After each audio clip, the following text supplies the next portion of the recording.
দেখ তাহলে এই লাঠির বাড়ি মেরে আজকে আমি তোর মাথা ফাটিয়ে দেবো। তুই আমাকে লাঠি দিয়ে ভয় দেখাতে এসেছিস?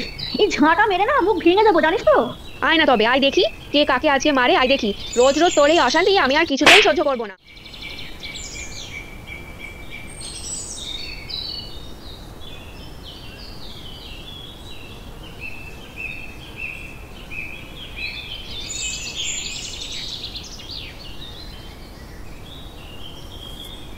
কমলি, নে তাড়াতাড়ি খেয়ে নে। কি তোর ঘরে চালটা তো দেখছি নেমে গেছে, দাঁড়া একটু ঠিক করে দি।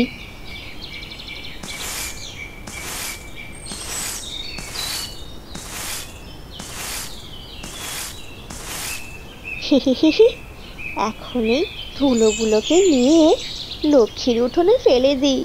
ও তো কাজে ব্যস্ত, বুঝতেও পারবে না।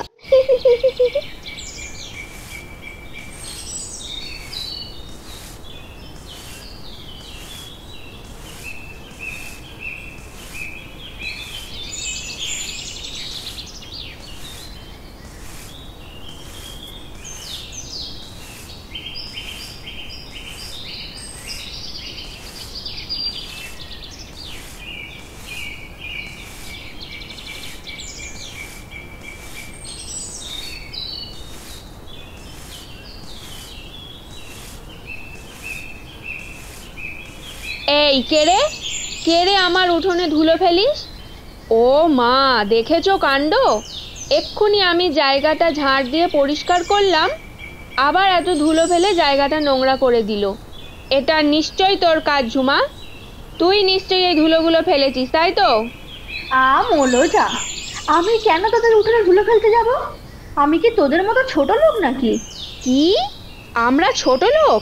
যত বড় মুখ নয় তত বড় কথা। নিজে দোষ করে আবার আমাকে ছোট লোক বলা, লজ্জা করে না মিথ্যেবাদী? এই শোন, সকাল সকাল একদম আমার সঙ্গে লাগতে আসবি না বলে দিলুম। কোনো প্রমাণ আছে ওই ধুলোটা আমি ফেলেছি? মাথায় একটু বুদ্ধি থাকলেই না বোঝা যায় ধুলোটা কে ফেলেছে। আর হাতের ঝাঁটাটা নিয়ে তুই নিশ্চয়ই এখানে ঘুরতে আসিসনি। তোর হাতে ঝাঁটা, আবার জিজ্ঞাসা করছিস তুই ধুলো ফেলেছিস, তার কোনো প্রমাণ আছে কি না? আমার হাতে ঝাঁটা আছে মানে যে ধুলোগুলো আমিই ফেলেছি সেটা প্রমাণ হয় না, বুঝলি তো। আর যদি আমি ফেলেও থাকি তবে কি করবি তুই? বেশ করেছি ফেলেছি, আবার ফেলবো। আর একবার ফেলে দেখিস, এমন মজা দেখাবো না দ্বিতীয়বার এই কাজ করার সাহস পাবি না আর। কি কি বললি তুই? দেখ এবার আমি তোর কি অবস্থা করি। দাঁড়া, তুই মেরে তো ওর থোঁতা মুখ আমি ভোঁতা করে দেবো একেবারে। কি বললি? তুই আমাকে মারবি? দেখ তাহলে এই লাঠির বাড়ি মেরে আজকে আমি তোর মাথা ফাটিয়ে দেব। তুই আমাকে লাঠি দিয়ে ভয় দেখাতে এসেছিস? এই ঝাঁটা মেরে না মুখ ভেঙে দেবো, জানিস তো। আয় না তবে, আয় দেখি কে কাকে আজকে মারে, আয় দেখি। রোজ রোজ তোর এই অশান্তি আমি আর কিছুতেই সহ্য করব না।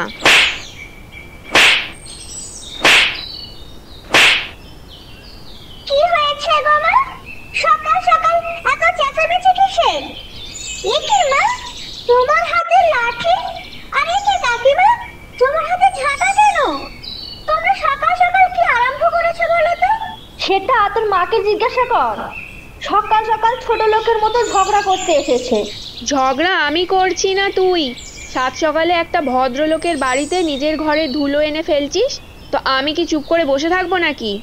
বললাম তো ফেলেছি, বেশ করেছি, যা করবি করে নে। ও, তোমরা চুপ করবে?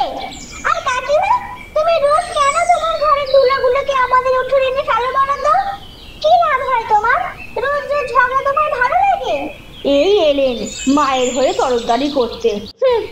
এই শোন, বাচ্চা মেয়ে না বাচ্চা মেয়ের মতন থাকবি, বুঝলি তো। একদম বড়দের মাঝখানে কথা বলতে আসবি না।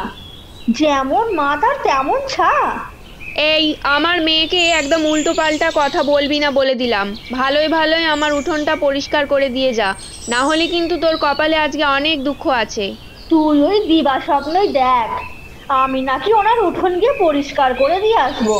হ্যাঁ, সব কম নয়। কেন পরিষ্কার করবে না তুমি? ধুলোটা তো তুমিই ফেলেছো।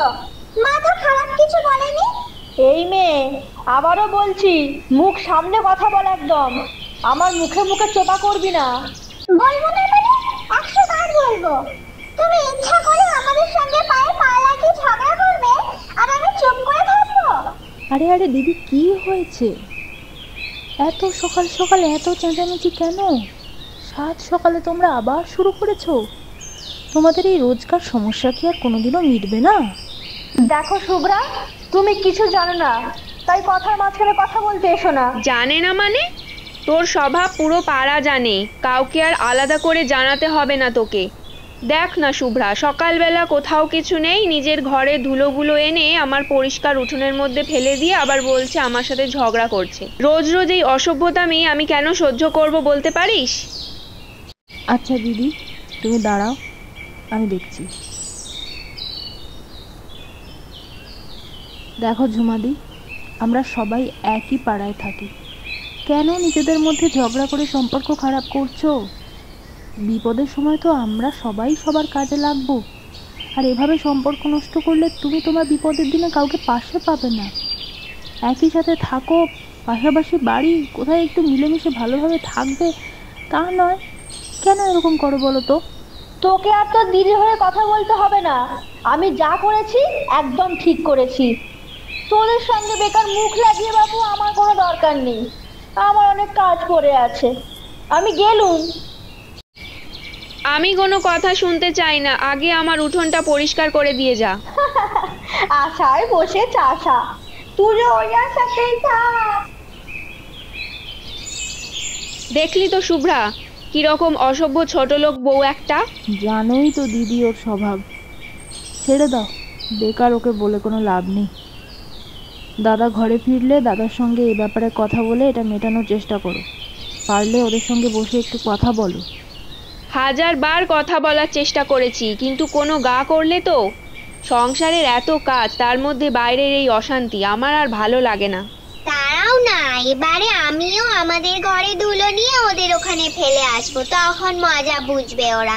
না মামনি, তুই ওর মতো করতে যাস না। ওরা বাজে লোক, তাই বাজে কাজ করে। তুই তো ভালো মেয়ে, তুই এর মধ্যে ঢুকিস না। দেখি কি হয়, ওর বাবা এলে আজকে বলবো যদি কিছু ব্যবস্থা করতে পারে। হ্যাঁ দিদি, তাই করো। আর যাও, এখন ঘরের কাজগুলো সেরে নাও, বেলা অনেক হয়ে এলো। আমিও যাই, ঋতু আর তুতুকে খেতে দিয়ে এসেছি, গিয়ে দেখি ওদের খাওয়া হলো কি না। আচ্ছা ঠিক আছে, যা। বন্ধুরা, আজকের গল্প তোমাদের কেমন লাগলো আমাদের কমেন্ট করে জানিও, আর ভিডিওটায় একটা লাইক করে দিও। আর প্লিজ তোমরা সবাই চ্যানেলটা সাবস্ক্রাইব করে আমাদের পাশে থেকো।